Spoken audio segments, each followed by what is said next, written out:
Praise the lord. ప్రభు పేరిట మీ అందరికీ శుభాభివందన తెలియజేసుకుంటున్నాను.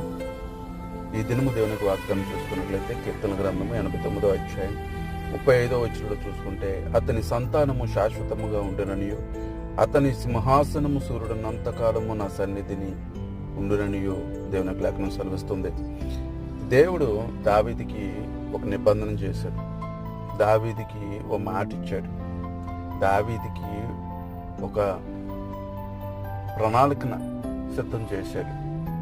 దావీదుకి ఉన్నటువంటి ఆ విధానం ఏంటి అంటే, దావీదు దేవుని ఎంతలా మెప్పిస్తే, దావీదు ఎంతలా దేవునికి లోబడకపోతే ఇలాంటి వాగ్దానాలు, అసలు ఆ దావీదు యొక్క వంశాన్ని స్థిరపరచటం, సూర్యుడు ఉన్నంత కాలము కూడా మరి ఆ యొక్క స్థిరపరచడం అనేది ఆషమాష విషయం కాదు.